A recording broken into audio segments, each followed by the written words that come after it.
Hey everyone, SW Nation here, and welcome back to a brand new Marvel review here on the channel. Today I would like to stop and take the time to review Loki Season 1. Please note that everything that I will say in this video is just my very own opinion, and you are free to comment down below what did you think of the first season of Loki and also the finale as a whole. I'm going to be doing a breakdown in the beginning and then also the review for the season at the end, so the time codes will be down in the description. Like, comment, and subscribe. Please don't forget to check out that Marvel playlist up above that has everything Marvel related that I have on my channel. And with that being said, let's just get right into our review.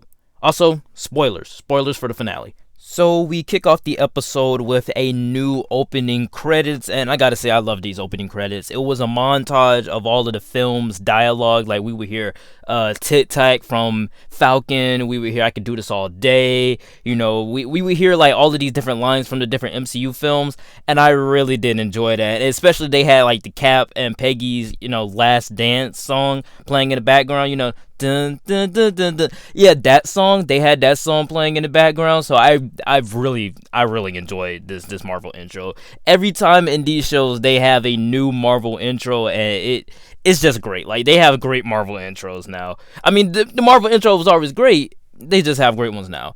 And then they started taking us throughout the multiverse, I believe. I think that's the multiverse, so that's just our universe. Like, they're just taking us through our universe. So, like, we would see Saturns, we would see planets and stuff like that, big bangs. And then we will also hear, like, great people that influenced our society today, like Maya Angelou, Nelson Mandela. We would hear him. Loki and Sylvie, they arrive at the person who's behind all of this. They arrive at that big palace. They arrive there at the door. They eventually walk in. So then, you know, we're walking through. It's very creepy, very eerie. And then we just like zoom in on like this one entrance. And I wasn't watching at that part. Like, I literally like was facing the other way. And then the moment it happened, the jump scare of Miss Minutes happened. Like, okay, now I can see what they mean by horror in Doctor Strange 2. Like, if we get more jump scares like that and the one that we had in WandaVision, I'm pretty sure we're gonna have some very great horror stuff inside of Doctor Strange 2. I can't wait to see that film. But that jump scare was actually pretty good. They got me with that one. Throughout, you know, Miss Minutes talking and stuff like that, we realized that she's working with the person that's behind all of this. I mean, she just pops up there, so like, why would she? Either she was the villain or she was working for the villain. The doors open and we get to see a new but known face. Now, as someone who's been following Marvel news ever since December, I know that Jonathan Majors has been cast as Kang the Conqueror, and ever since December for that Disney's Investors Day, we've known that Kang the Conqueror was going to be inside of Ant-Man and the Wasp: Quantumania. Jonathan Majors appears inside of this episode. He appears at the end here, but he's actually like a cool guy. Like, he seems pretty cool. He's just creepy because, you know, he lives in this whole little palace by himself with a holographic, you know, Miss Minutes. But hey, it is what it is. To each his own, I guess. But back at the TVA, Mobius confronts Renslayer. We see Hunter B-15 in Ohio in a school in 2018 with other TVA agents chasing her. One of them chases her into an office, and we see who's the principal of the school, and it's basically Principal Renslayer. Back at the TVA, Renslayer wants to believe in the TVA, but her and Mobius have a debate about it, and also, you know, they fight over it a little bit. They have some conflict, and they also debate about free will, and she walks out of there to go search for the free will. And then back with Loki and Sylvie again. I think this is the last time I'm going to go back and forth. We actually have an actual conversation. Like, there is an actual conversation between the Lokis and He Who Remains. He explains his backstory and the multiversal war, which sounds cool. I want to see that. Like, I want to see this multiversal war. But basically, he is a variant.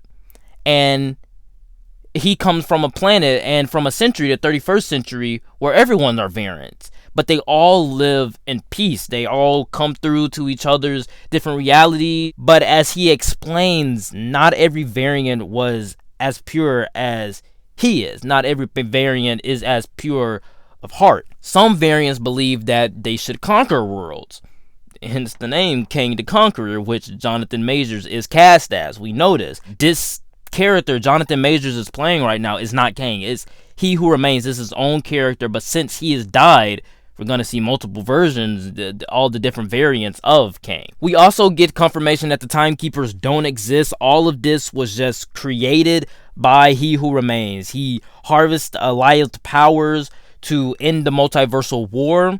You know, he made harmony, peace inside of the timeline. He created the timeline, and he created the TVA to keep everything in line. So the reason why he brought the Lokis here is the fact that he said that he's getting older. He says that, hey, you have two options. You guys came here to kill me, but I'm going to give you another option. If you kill me, the multiverse rips into madness. Hence, Multiverse of Madness.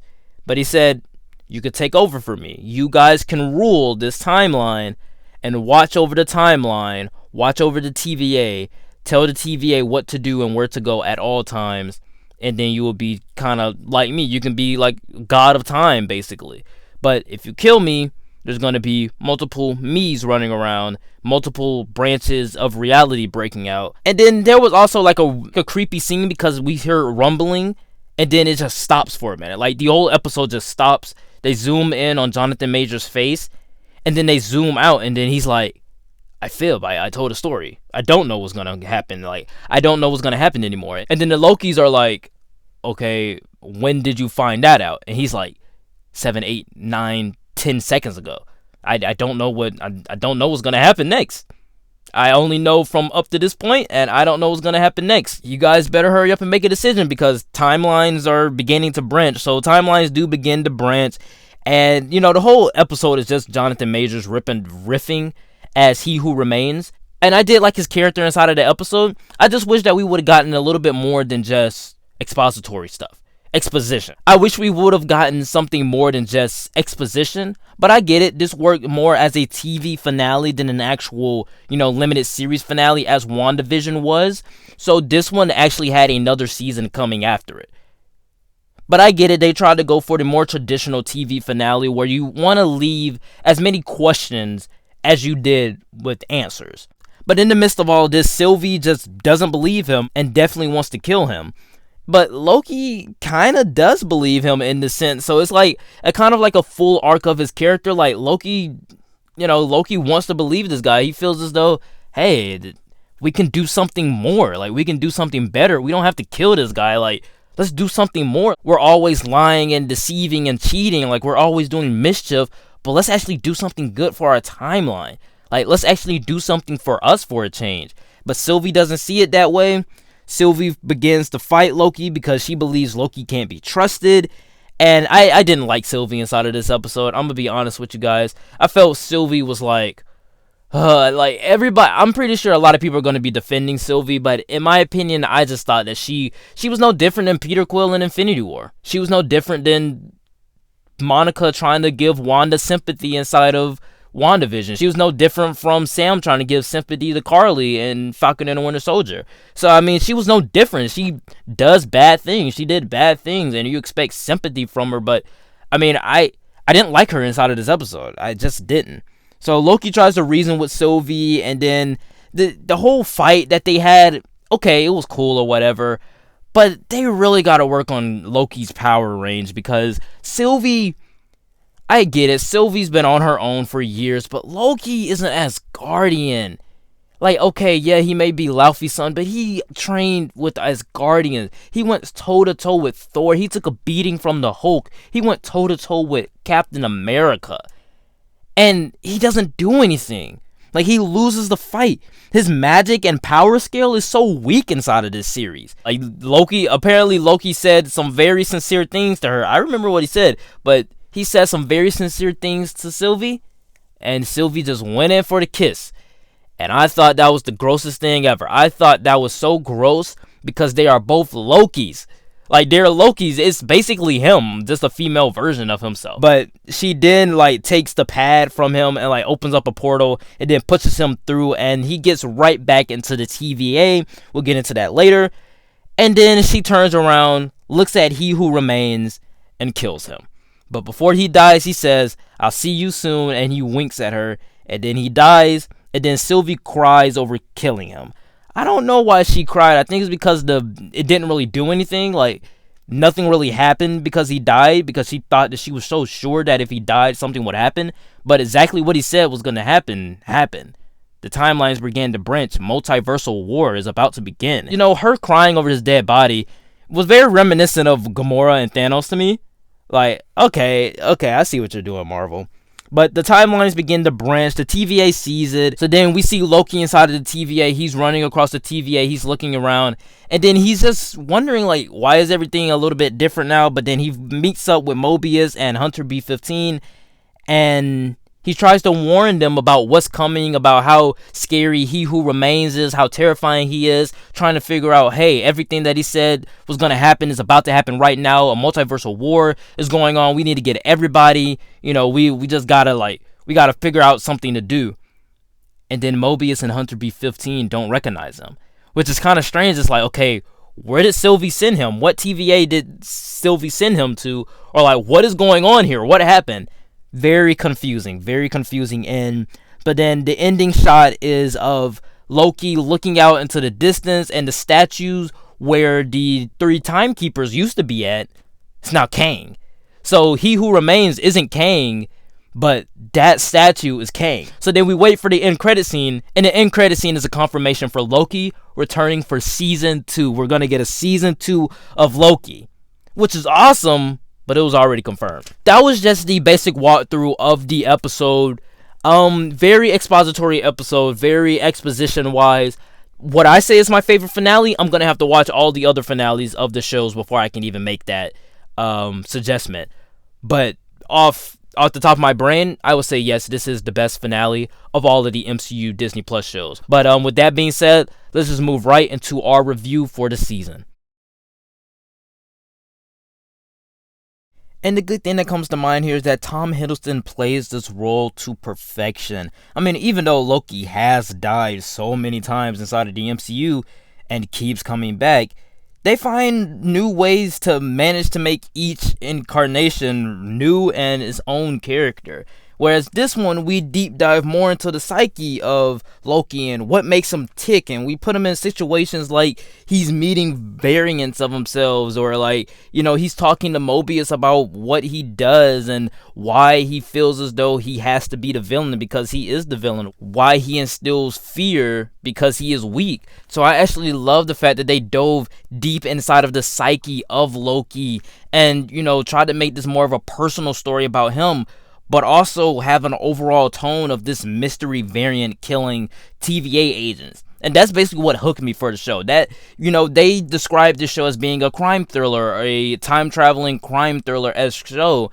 And that's what I got in the first 2 episodes. And then we got a tease of something a little bit more, the multiverse. So we get all of these different teases to like WandaVision or Ant-Man and the Wasp Quantumania or even Doctor Strange Multiverse of Madness. We get all of those teases, and it moves the MCU into new places as well as bold ones. The emphasis on the multiverse and the simplistic explanation on the MCU timeline and time travel, in my opinion, is well welcomed. I think they explained it better than they did inside of Endgame. From this show, we get a better look inside of the future of Phase 4 and where the MCU is headed. We also get introduced to great characters like Mobius and also some good characters like Sylvie and then, you know, the Loki variants themselves. But we also get introduced to the Time Variance Authority and the Timekeepers themselves. And I love the fact that they focus mainly on the tension of getting to the Timekeepers just to learn that the Timekeepers are fake. There's another person behind the curtain. And when you realize that this is the person behind the curtain, you open up so many doors to the MCU and what they can do with that. It makes it even more exciting to where you can see the MCU going forward. It's weird, it's bold, it's unique, and I thought all of it worked perfectly well. For the first 2 episodes, the writing was top notch, and then the 4th episode returned with some greatness. The 5th episode wasn't really as great as the 4th, 2nd, and 1st episode to me, but I think the 6th episode was a great enough finale, and it's probably the best finale out of all of the MCU shows. I mean, what else can I say about Loki that hasn't been said already? It's unique, it's fresh, it's different from the rest of the MCU, and you know, it's Loki. They're tackling some big, complicated themes, but they're also doing it in a way that's simple enough for people to track along with. But with that being said, let's move right into the mix.